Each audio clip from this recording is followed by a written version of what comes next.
Eu quero convidar vocês a lerem a palavra no livro de Filipenses. Nós estamos estudando Filipenses, vocês sabem disso. Filipenses no capítulo 2. E nós vamos do capítulo 2, nós vamos estudar o versículo...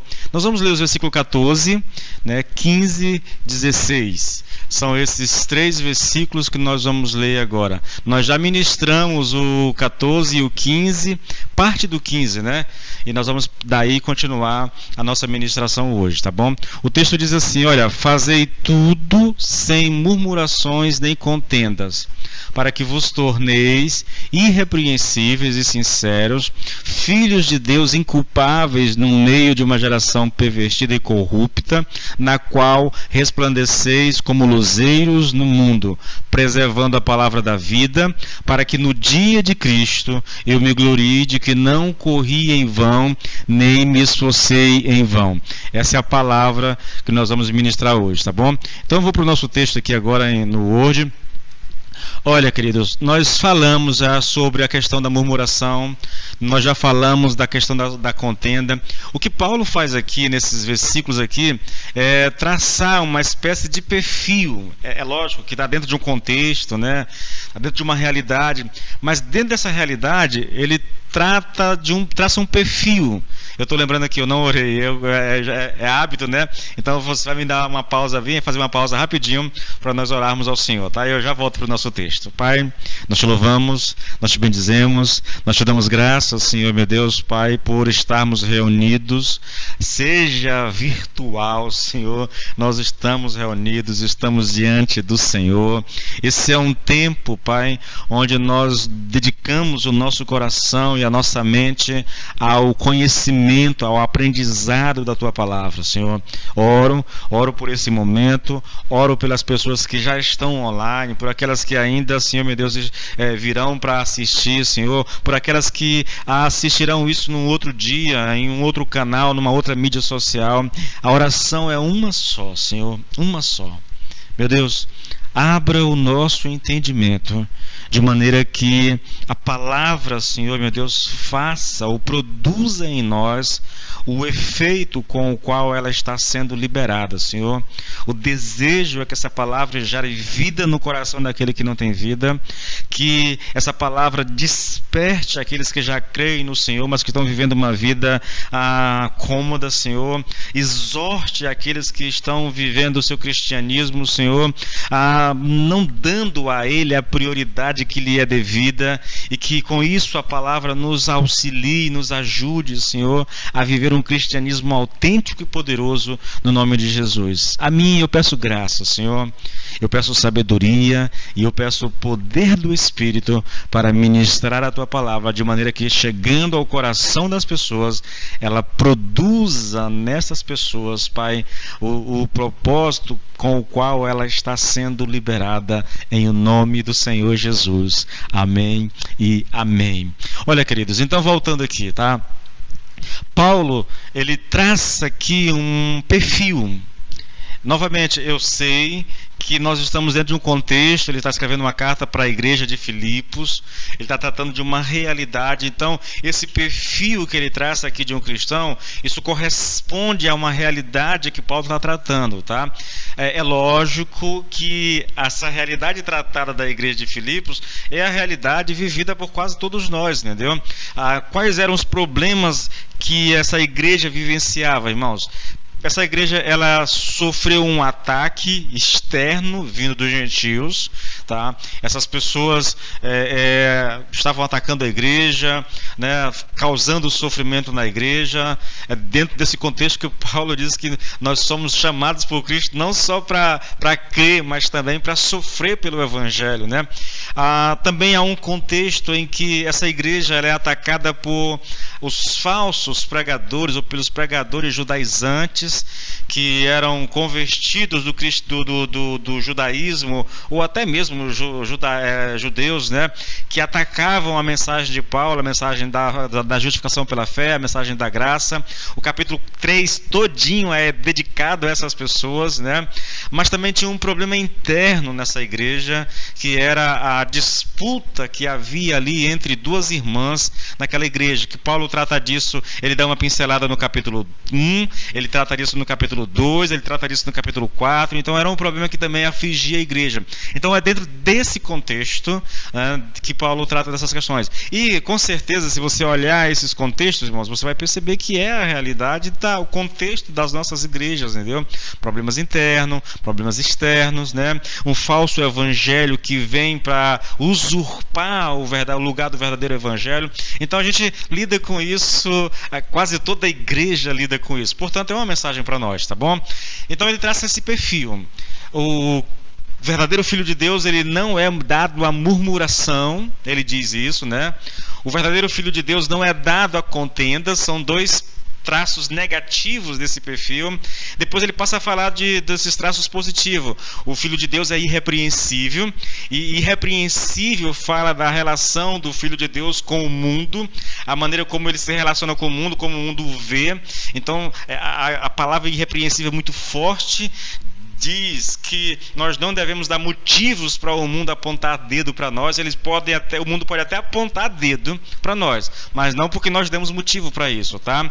A palavra sincero, que é outra característica desse filho de Deus, ele é sincero. Aqui não tem a ver só com sinceridade no sentido de ser honesto, querido. Tem um pouco a ver, mas a palavra sincero é uma palavra grega que significa sincera. Dentro do contexto histórico que Paulo escreveu aqui, diz respeito aqui aos vendedores de jarros que passavam uma cera sobre o jarro para cobrir as impurezas, os defeitos daquele jarro. Aí levava esse negócio para vender no mercado. Quando o sol batia, a cera derretia e os defeitos que estavam cobertos pela cera se manifestavam. E aí os compradores começaram a dizer: olha, nós queremos jarro agora sem cera, queremos jarro sincero, né? Por quê? Porque aí é possível perceber o que realmente está acontecendo com ele, né? Portanto, isso fala da nossa relação conosco mesmo, querido, tá bom? De não mascarar, de não viver a vida hipocritamente, né? Vestindo máscaras para se apresentar às pessoas. E ele usa uma outra palavra também, ele fala de inculpável, irrepreensível, sincero e culpável. Culpável fala da nossa relação com Deus. Então, nós estamos diante de Deus. Essa palavra tem a ver com o sacrifício, né?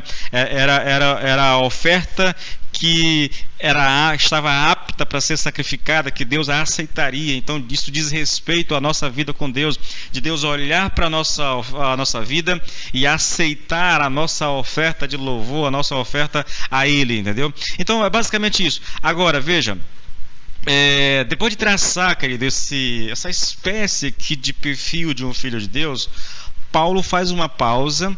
E ele faz essa pausa para explicar por que esse deve ser o perfil do Filho de Deus, né?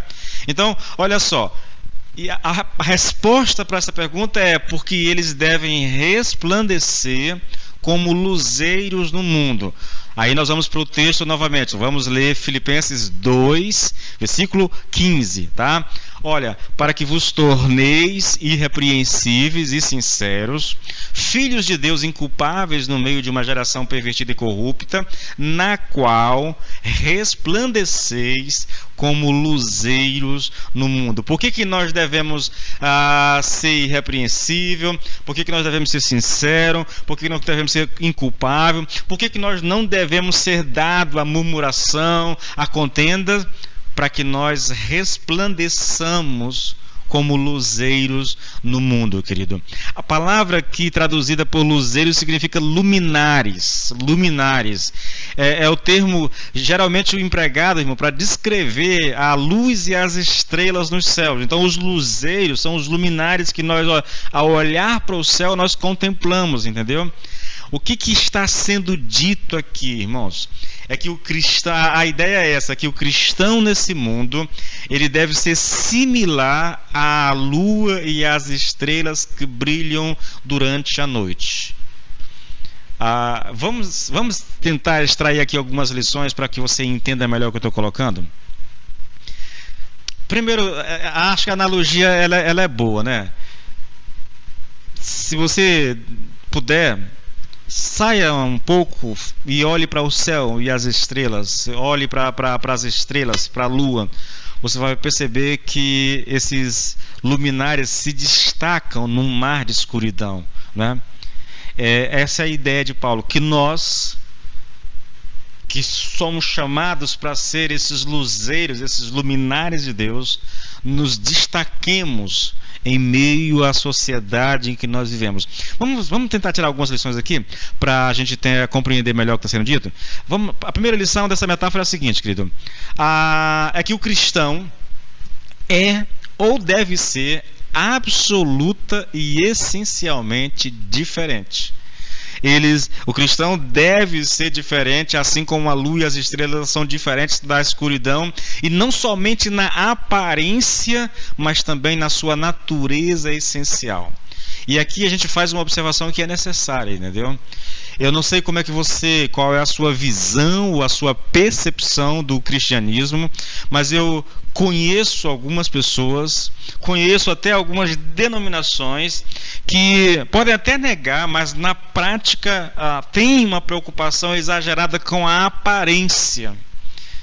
As pessoas são ensinadas mais a olhar para a aparência do que para a essência, entendeu?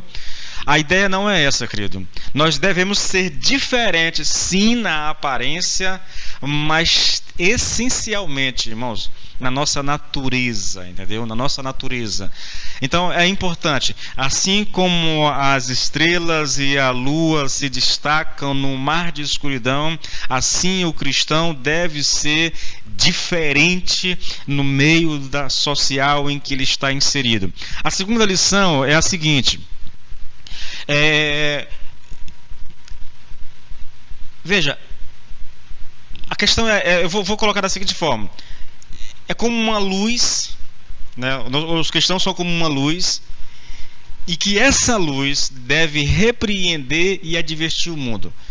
Então, eu vou explicar isso para você, tá bom? Para que você compreenda o que eu estou colocando. O termo que o apóstolo emprega torna estas coisas perfeitamente claras, entendeu? Devemos viver como luzes no mundo. Luzes. Nós somos luzes no mundo. Primeira ideia. Agora vamos considerar aqui alguns textos para você entender o que significa ser luz no mundo.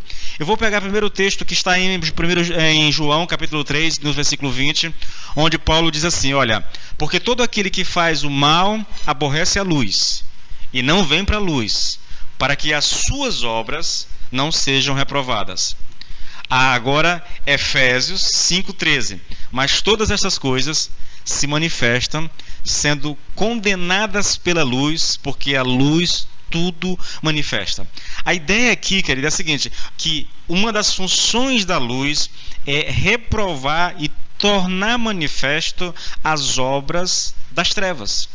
Então, se nós somos luz, a nossa maneira de viver, a nossa maneira de nos portar diante da sociedade, diante das pessoas, dos lugares onde nós frequentamos, a escola, o trabalho, a vizinhança, a igreja. Então, porque nós somos luz, o nosso comportamento, ele reprova e torna manifesta a atitude das pessoas que estão vivendo no pecado. Você consegue entender? Luz é isso. Você foi chamado para ser luz. Você não foi chamado para ser luz apenas para manifestar essa luz apenas na roupa que veste. É importante a roupa, nós vamos falar sobre isso depois, tá bom? É importante. Mas você não pode se dar ao luxo, querido, de acreditar que só isso é suficiente. Não, é necessário que a roupa condiga, se é que essa expressão é correta, né? Com o caráter, entende? Não adianta, olha, e eu falo aqui, queridos, assim, e de experiência própria, né? Na minha época, antes de conhecer Cristo, eu tinha uma vizinha, né? Que ela só andava toda aquela coisa toda, aquela roupa, né? Tal, saia. Mas o caráter daquela moça era uma coisa extremamente reprovável, entende? Extremamente reprovável. Por fora, uma pseudo-santidade, mas por dentro, irmãos, a imoralidade era uma coisa terrível, tá? Então, nós somos luz. Luz. Luz no vestir, luz no falar, luz no comportamento com as pessoas, no trato com as pessoas, luz lá no supermercado onde a gente compra, comprando e pagando certinho, luz em tudo, irmãos. Essa nossa atitude, ela por si só vai reprovar aqueles que vivem diferente de nós, tá? Como filhos de Deus, luzes no meio de uma geração pervertida e corrupta, o nosso dever é fazer com que esta geração perceba o tipo de vida que está levando. E a maneira pela qual podemos fazer isso é viver um estilo de vida oposto ao dela. E como é que nós fazemos isso? Mais uma vez, eu vou gastar mais um tempo contigo. Olha só, devemos ser diferentes na aparência, e com isso eu estou realmente me referindo aqui à maneira de vestir. Por um lado, eu condeno, né, aquela atitude que parece querer refletir tudo que nós somos apenas com a roupa que nós vestimos. Não há uma preocupação com o caráter, não há uma preocupação com o seu modo de viver, com o seu estilo de vida. Desde que eu me vista como um crente deveria se vestir, de acordo com alguns, está tudo bem. Eu condeno isso, irmãos, de todo o meu coração. Eu abomino isso, sério. Por um outro lado, é aquele que acha que, bom, eu sou crente, eu estou debaixo da graça, agora eu posso me vestir como eu bem entender, e aí passa a se vestir como o mundo se veste.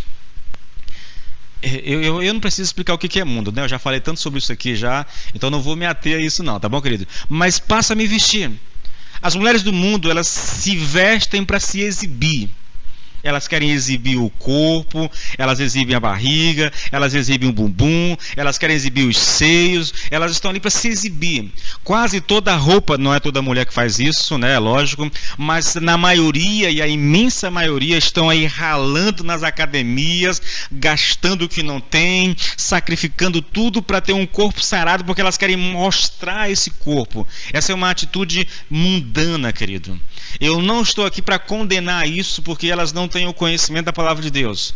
Agora, quando uma filha de Deus ou um filho de Deus anda nesses mesmos passos, aí é preciso a gente falar, tá bom? Aí é preciso a gente apontar o erro, querido, tá? O nosso vestir deve refletir a nossa fé no Senhor Jesus Cristo. Tudo deve ser feito com ordem e com decência. Uma vez eu ouvi uma pastora, a mulher de um pastor conhecido meu, que ela estava pregando para moças e ensinando as moças como elas deveriam se vestir para sair às ruas. E ela dizia o seguinte: olha, coloque uma roupa, vá diante do seu espelho, se olhe no espelho e pergunte assim: Senhor, essa roupa, ela glorifica o teu nome? Me vestir dessa forma vai me tornar sensual diante das pessoas? Ou vai fazer com que as pessoas, ao olhar para mim, vejam uma filha de Deus? Atitude interessante, querido. Desde que você faça isso, irmãos, com a motivação correta, tá bom demais. O que não pode é você ir lá, perguntar isso para Deus, e quando você sair às ruas, o seu comportamento, o seu caráter seja um testemunho negativo daquela atitude que você teve diante do espelho. Entende? Então, é importante sim a questão do vestir, tá? É importante. Eu sei, querido, nós vivemos um país extremamente quente e eu creio que isso deve ser levado em conta, entendeu? Então, roupas leves, não roupa que exponha. Irmãos, eu tenho um pensamento arcaico, eu confesso, bíblico, naturalmente, que o corpo da mulher deve ser contemplado apenas pelo marido. Acabou. Entende? Esse é um... Repetido. Se você não é cristã, eu não tenho aqui o que te dizer, tá bom? Você vive e faça o que você quiser. Agora, se você é cristão, deve ser esse o seu comportamento, entende? Segunda coisa, querido. Diferente no vestir, também devemos ser diferentes no falar. E aqui eu estou falando aqui, querido, de linguagem obscena, uma linguagem obscena, palavrões, o praguejar. Isso não deveria sair dos lábios de um cristão, jamais, irmãos. Jamais. Outra coisa que é interessante, nós como cristãos não deveríamos ouvir esse tipo de coisa, nos prestar a isso, entendeu? Eu venho fazendo uma crítica há algum tempo na igreja, que é a seguinte: talvez você não... mas é quase impossível. Se você acompanha essas pessoas, esses humoristas virtuais que nós temos aí hoje, entendeu? Esse pessoal que está aí, esses youtubers, né? Se você é um deles, que se delicia com essas piadas, né? Vou te dizer uma coisa, querido. Esse comportamento, ele é reprovável. Esse comportamento é o comportamento de uma pessoa que não conhece a Deus. Então, se você age assim, você não está sendo luzeiro no mundo. A sua luz não está resplandecendo. Você se igualou. Irmãos, não é uma questão de ser melhor ou pior. Você só se igualou a todo mundo, entendeu? O chamado do cristão é para viver um estilo de vida que satisfaça o nosso Deus e não as pessoas. Que satisfaça o nosso Deus e não exatamente a nós. Então, não só não falar palavras obscenas, usar uma linguagem obscena, palavrões, praguejar, mas também não se permitir ficar diante de uma tela de um computador, de um celular, da televisão, ouvindo esses humoristas imorais, que não só são imorais, mas usam muitas vezes do seu humor para criticar a nossa fé, muitas vezes falando mal, criticando mesmo, fazendo piadas, zombando daquilo que nós acreditamos. Eu digo a vocês, irmãos, eu não ouço, eu não vejo esse pessoal, não vejo. Eu não quero citar o nome porque, né, mas eu não vejo esse pessoal, entendeu? Não vejo. Terceira coisa, querido. Devemos ser diferentes também na veracidade e na exatidão daquilo que falamos e também das nossas declarações. E aqui eu estou me referindo ao falar a verdade, querido. Ao ser sincero, no sentido de ser honesto, de falar a verdade, entendeu? De não mentir, entende? Um crente mentiroso, irmãos, é uma coisa muito contraditória. É muito contraditório, entendeu?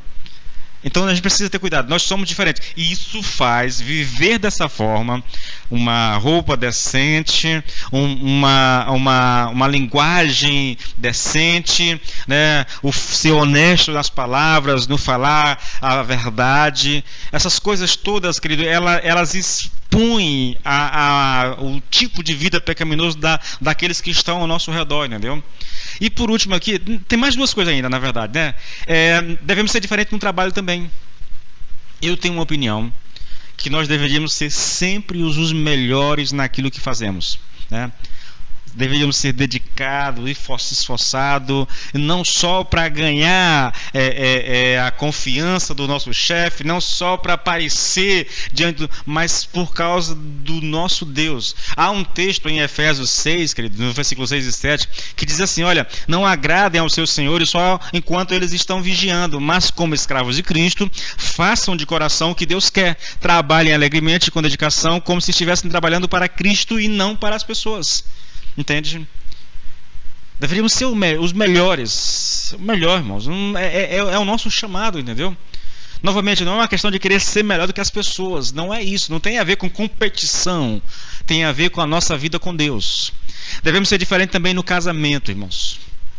Ser fiel à esposa, ao esposo, tratar com respeito, companheiro, essa coisa toda do casamento, sabe? Um casamento bem sucedido, uma família bem estruturada, né? É o que nós mais vemos, o que nós mais observamos na sociedade são famílias completamente desestruturadas. A coisa mais normal para as pessoas que não conhecem a Deus é a infidelidade, principalmente por parte do homem, né? Então, essas coisas não deveriam fazer parte da nossa realidade, entendeu? O marido deveria ser fiel à esposa, a esposa deveria ser fiel ao homem, e eu vou um passo além aqui, querido, na fidelidade. Eu não falo da fidelidade apenas da fidelidade física, né? Eu falo de uma fidelidade intelectual, cognitiva, sabe que eu posso colocar dessa forma, entendeu? Uma fidelidade aqui, de não trair nem no pensamento, entende?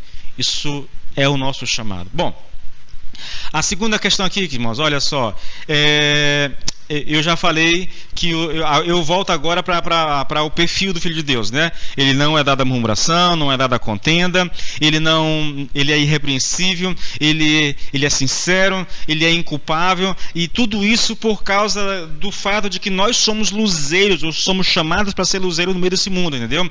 E ser luz significa tudo isso que eu coloquei aqui para vocês, entendeu? A questão da roupa, a questão do falar, né, de eu falar a verdade, a questão do trabalho dedicado, de um casamento abençoado. Poderia citar outros exemplos, mas tudo isso. Agora eu volto ainda para terminar a questão do perfil, tá? O Filho de Deus deve reter a palavra da vida. Olha o versículo 16.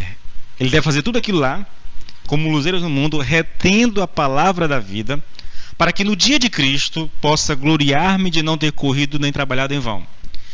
A expressão aqui, reter, irmão, significa expor ou proclamar. Então o Filho de Deus deve proclamar a palavra da vida. Chegamos aqui à última característica do perfil de um Filho de Deus, delineado aqui pelo apóstolo, tá bom? Repetindo, ele não é murmurador, ele não é dado a contenda, ele é irrepreensível, ele é sincero, ele é inculpável, e agora ele é chamado também a expor, a proclamar a palavra da vida.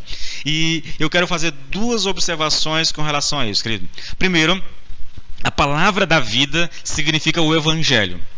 Então o Filho de Deus é chamado a proclamar, a expor o Evangelho. Faz parte do nosso chamado como Filho de Deus. Segundo, o Evangelho não deve ser pregado só por pastores e líderes, mas por todos os filhos de Deus.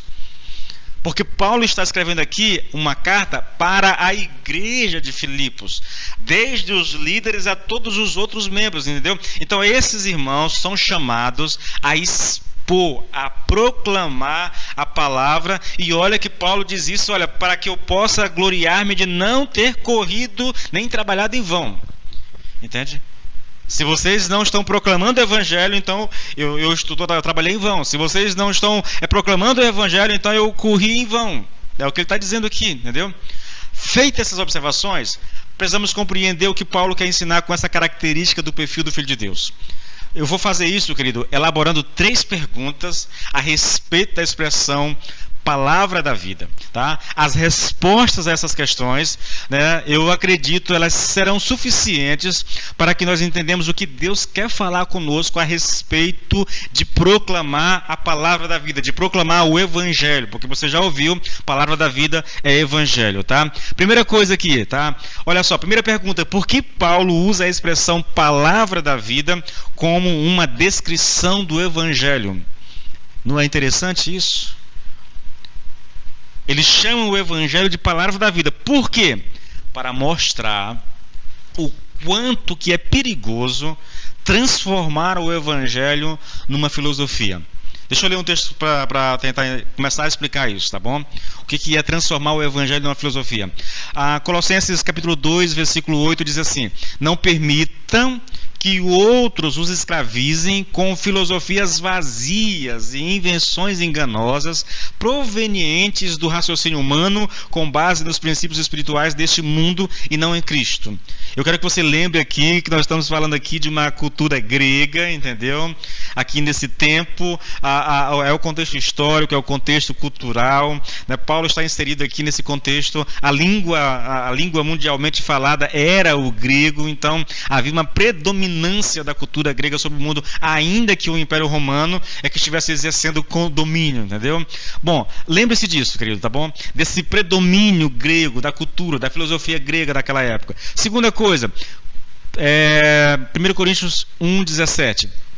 Pois Cristo não me enviou para batizar, mas para pregar o Evangelho, e até minha pregação parece simples, pois não prego com palavras de sabedoria humana, com receio de esvaziar o poder grandioso que há na mensagem da cruz de Cristo. Lembra do contexto mais uma vez? Paulo não usou uma linguagem filosófica, Paulo não quis usar uma linguagem rebuscada, Paulo não estava preocupado em impressionar as pessoas com a sua oratória, com o seu conhecimento. Paulo não estava preocupado com isso. A exposição dele era simples, ele estava falando de Jesus. Olha, você precisa de Cristo para ser salvo. Sem Cristo você está condenado ao inferno, sem Cristo você está debaixo da ira de Deus. E dizendo isso de maneira simples, para que as pessoas entendessem. Ele poderia, como um cara intelectual que era, usar a filosofia da época, ou lá usar uma linguagem rebuscada, né, para falar isso, mas não, ele se conteve em transmitir essa palavra com simplicidade. A coisa mais simples do mundo, irmãos, é transformar o evangelho numa filosofia, bastando achar que ele é uma coleção de pensamentos e ideias. Quando eu falo sobre isso, querido, eu vejo hoje muito em alguns pregadores, principalmente nesses mais famosos que estão aí nas mídias, né, aquela preocupação com essas palavras impactantes, com frases impactantes, entendeu? Vejo acompanhando alguns congressos online, né, as pessoas vão lá, vão fazendo citações, né, de textos impactantes que o pregador falou. Parece que ao preparar a sua mensagem, ele vai elaborando frases de efeito, sabe, aquela coisa para impressionar as pessoas, e as pessoas dizem, uau, que palavra poderosa, né? Olha que frase impactante. E, queridos, é até legal isso, entende? Eu creio que isso, eu particularmente, eu sou do pensamento que a gente deveria sempre manter um pouco o nível da pregação, para que as pessoas não se habituassem demais, forçando elas a crescer um pouco. Deixa eu tentar explicar o que eu estou falando. Quando eu era novo convertido, eu tinha um pastor Jair Marinho. Eu ia para a igreja com um caderno e uma caneta na mão. Porque toda vez que eu saía de lá, eu saía com palavras novas que eu não conhecia. O pastor já era um homem muito intelectual, né? Pastor, eu lhe faço uma crítica, viu? Ele perdeu um pouco aquele ritmo que ele tinha, aquela pegada que ele tinha, né? Mas ainda é um homem muito intelectual. Naquela época, então, mais ainda, né? Então, toda a pregação do pastor Jair, eu estava ali com o caderno na mão, anotando algumas coisas, porque aquilo era impressionante, querido. Impressionante. Então eu acho que a gente deve manter isso, né? Essa coisa, não exagerar, não trabalhar, não pensar numa frase apenas para provocar aquele pensamento de que legal, que frase impactante. Não. A mensagem do Evangelho, ela não se presta a isso. Não é, querido? Isso é transformar o Evangelho numa filosofia. É querer impressionar as pessoas com frases de efeito. Isso ficou uma coisa assim absurda hoje no nosso meio, queridos. Quando vocês acham a Bíblia só interessante, significa que a estão considerando como uma filosofia. A Bíblia, ela é a palavra da vida, irmãos. Ou, dito de outra forma, é uma palavra que dá vida, queridos. Olha aqui, Jeremias 23, 28, 29. O profeta que tem um sonho, conte-o como um sonho, como um simples sonho. Mas aquele em quem está a minha palavra, fale a minha palavra com verdade. O que é que a palha tem a ver com o trigo, diz o Senhor? Não é a minha palavra como fogo, diz o Senhor, e como um martelo que despedaça a rocha? Veja, a palavra é fogo, é como um fogo, e é como um martelo. Ao usar, querido, esse tipo de metáfora para descrever a palavra, há uma ideia, entendeu? A palavra é fogo, como fogo, queima. Ela não é só uma ideia interessante, uma frase bonita de efeito, ela é dada para queimar o coração daqueles que estão ouvindo. Entende? Ela é um martelo, é como um martelo que despedaça a rocha. Novamente, olhe para a figura. Sabe? Isso é palavra de Deus. Nós não deveríamos estar preocupados, irmãos, em impressionar as pessoas com filosofia. A questão, querido, será que nós estamos oferecendo palha aos homens no lugar de trigo? Ainda usando a mesma metáfora que o profeta está falando aqui. Você quer um outro texto interessante? Romanos 1,16. Pois não me envergonho do Evangelho, porque é o poder de Deus para a salvação de todo aquele que crê. Primeiro do judeu e também do grego. O Evangelho é o poder de Deus o poder de Deus para a salvação daquele que crê. Esse evangelho é o evangelho que dá vida, que produz vida, que gera vida, querido. Então eu tenho que me ater ao evangelho, explicá-lo, a função de um pregador. Irmãos, eu sempre digo isso, lá em Neemias, não lembro aqui o capítulo, não sei se é o 10, se é o 11, eu não lembro aqui exatamente o capítulo aqui. Há um dia solene, marcado para reunir, para cultuar o Senhor, se prepara uma plataforma, sobe para lá os sacerdotes, os levitas, e lá eles vão pregar a palavra, de manhã cedo até o meio-dia, querido. Como é a pregação? Alguém abre a Torá ou o Pentateuco e começa a lê-lo. Depois que eles leem, eles vão explicar às pessoas aquilo que foi lido. Terminou aquela sessão, leiam, depois explica. Leia, depois explica. Isso é pregação do Evangelho, irmãos. É o que eu tento fazer. É o que eu estou tentando fazer. Se a mensagem é boa, é porque o texto diz isso. Se a mensagem te critica, se a mensagem aponta os teus erros, é porque é a palavra que está fazendo isso. Eu não determino se vai ser assim ou não. É a palavra que diz o que eu vou fazer. Entende? A 1 Pedro 4,11, eu gosto desse texto. É lógico que essa linguagem me favorece. Se você for para outra linguagem, talvez não esteja dessa forma. Mas olha só. Se você é chamado para falar, então fale como se o próprio Deus estivesse falando através de você. Pronuncie a palavra, irmãos. Fale a palavra. Diga a palavra. Se as pessoas vão gostar ou não, isso não é problema teu. Não é problema meu. Isso nós somos chamados para falar como se Deus estivesse falando. Entende? A segunda pergunta com relação à expressão palavra da vida, irmão. Por que Paulo usa aqui? Por que Paulo usa a expressão palavra da vida? Porque o Evangelho nos fala da vida, da verdadeira vida, a vida eterna. É por isso que ele usa essa expressão palavra da vida. Qual é a primeira coisa que esse evangelho, essa palavra da vida nos fala, irmão? É que estamos espiritualmente mortos em nossos delitos e pecados. É a primeira coisa que essa palavra da vida tem a falar a qualquer pessoa. Nós estamos mortos nos nossos delitos e pecados.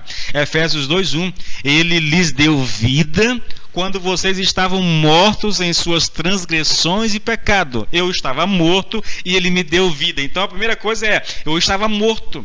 Se você não conhece a Cristo, se você não foi alcançado pelo Evangelho, se você ainda não nasceu de novo, se você não foi regenerado, se você ainda não foi arrancado do império das trevas, transportado para o reino de Deus, você está morto espiritualmente.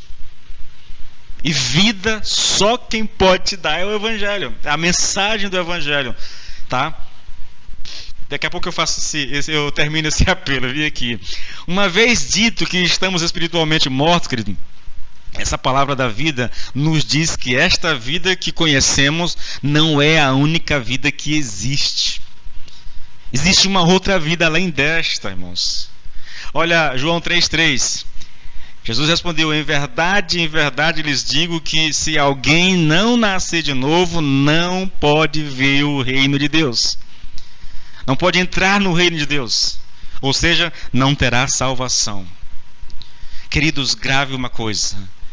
A vida que nós vivemos aqui, ela é passageira.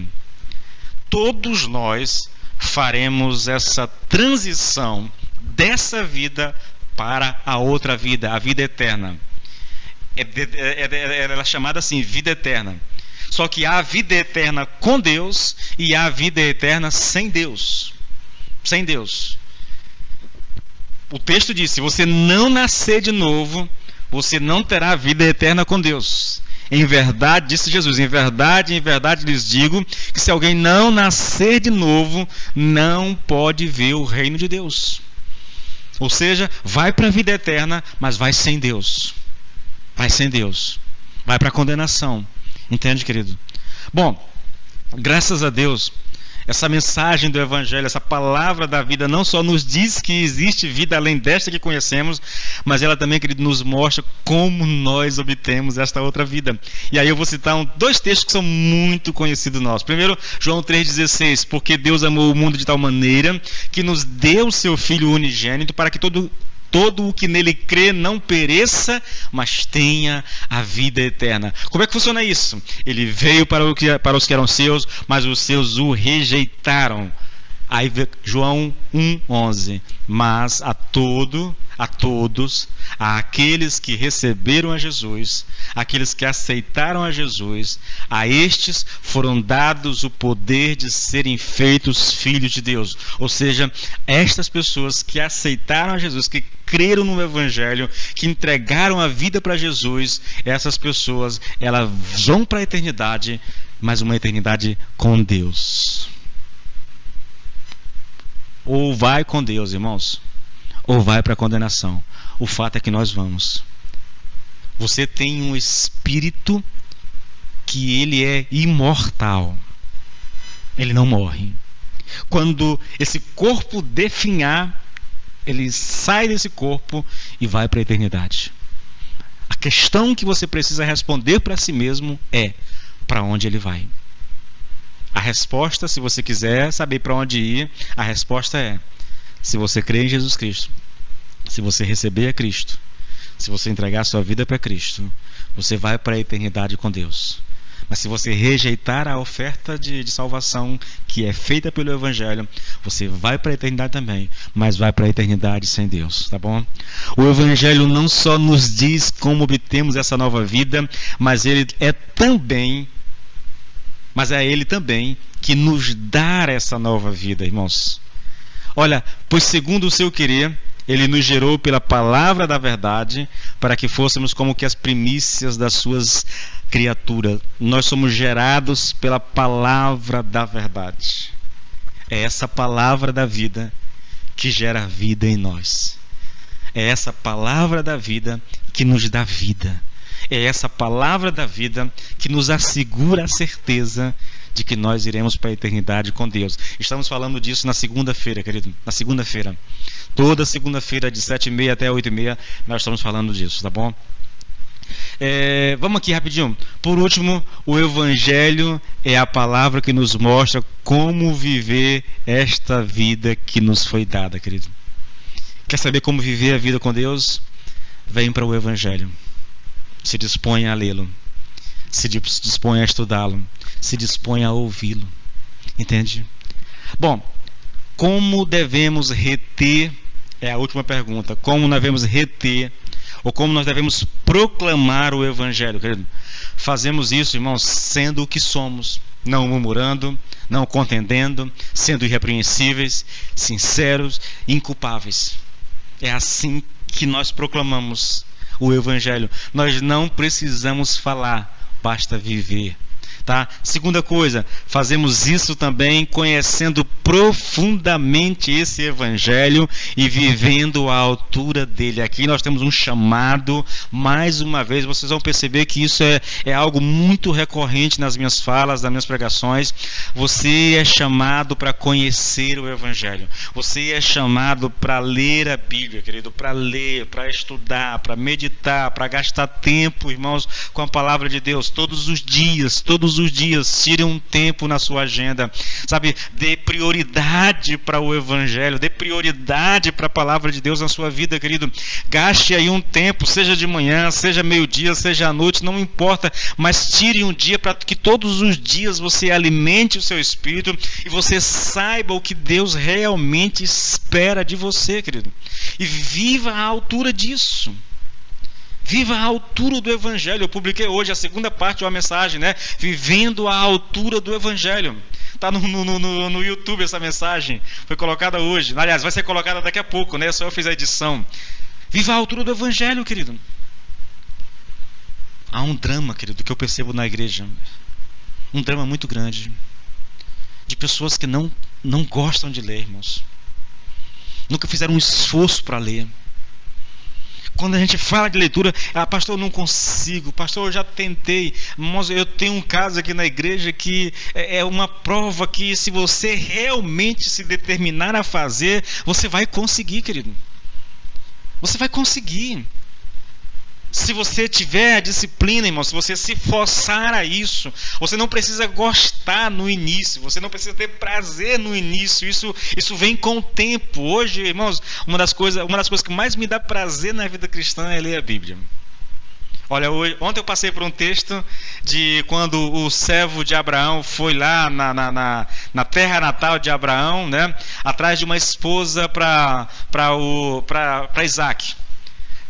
A chegada dele ao poço, a oração, a conversa com meu Deus do céu, Rebeca, né, a conversa com os pais de Rebeca. Se eu tiver errado, depois eu tento corrigir esse negócio aqui, que eu confundo os nomes toda vez, tá bom? Aquilo me emocionou de uma forma. Hoje eu passei pela leitura, querido, de Gênesis 37. Aí faz uma pausa no 38 para tratar de Judá, né? Depois volta no 39 para a história de José. Então 37, depois do 39 até quase o final é a história de José, irmãos.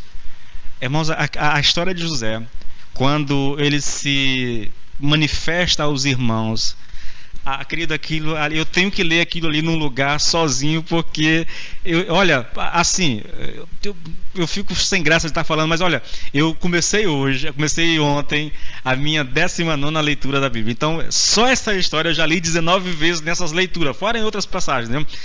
Mas nenhuma vez eu passo por esse texto sem que as lágrimas corram soltas, irmãos, porque é muito emocionante. Sabe, isso alimenta a nossa alma, irmãos, isso faz bem para o nosso espírito. Você deveria ter tempo na sua agenda, querido, para a palavra de Deus. Leia as grandes histórias, irmãos, isso é impactante, isso nos ajuda, isso nos fortalece, entende? Depois, tira um tempo de oração, a buscar o Senhor, vá orar ao Senhor, entendeu? Não precisa começar com muito tempo, comece com 10 minutinhos de oração, querido. Tá? Precisamos desse tempo com Deus, irmãos. Precisamos disso. Por último, nós proclamamos o Evangelho, querido, ajudando as pessoas a conhecerem o Evangelho. Eu quero encerrar isso aqui fazendo um desafio a você.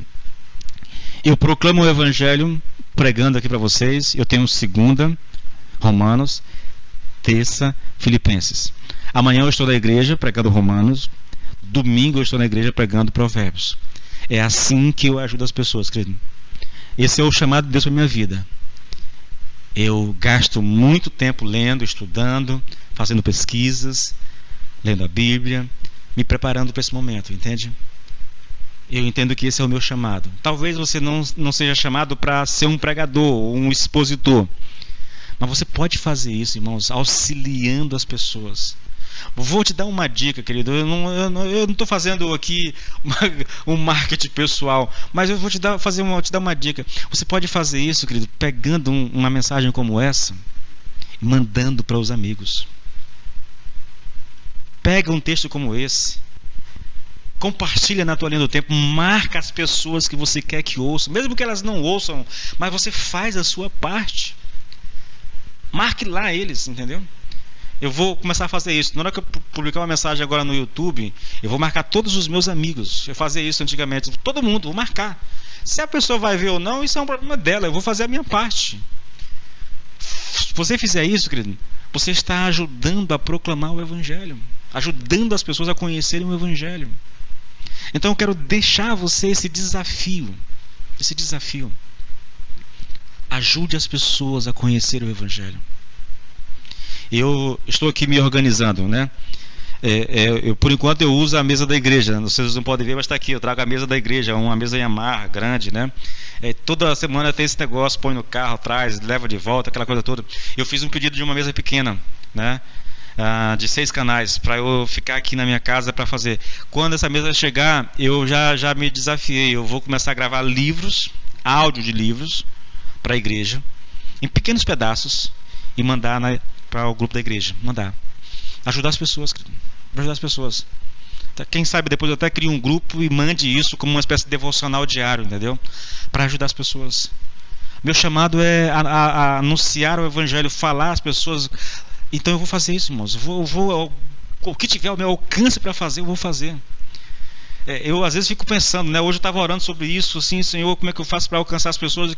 Aí eu me veio à mente novamente a rádio, eu fico, meu Deus, mais uma responsabilidade, né? Mas eu estou considerando a possibilidade, irmãos. Por quê? Porque eu quero que as pessoas ouçam o Evangelho. Eu quero que elas escutem o Evangelho, irmãos, na esperança de que Deus possa falar o coração dessas pessoas e, quem sabe, resgatá-las, salvá-las, dando a ela a alegria de viver para Cristo. Irmãos, viver para Deus é bom, querido. Deus é um Deus muito bom.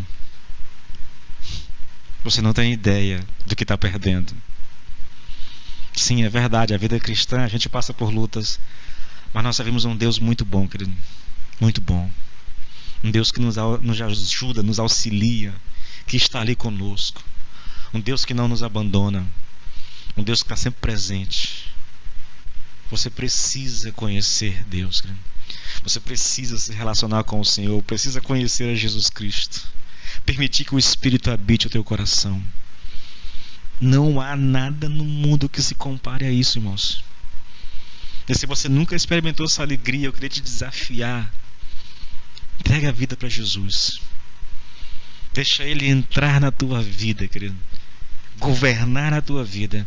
E você vai saber o que é viver de verdade. E mais ainda, garantirá um lugar na eternidade ao lado do nosso Deus. Amém? Pai, nós te louvamos e te bendizemos por esse tempo tão precioso na tua presença, Senhor. Meu Deus, meu Pai, atraia o nosso coração para ti, Senhor. Nos ensine a desfrutar de um relacionamento profundo e íntimo com o Senhor.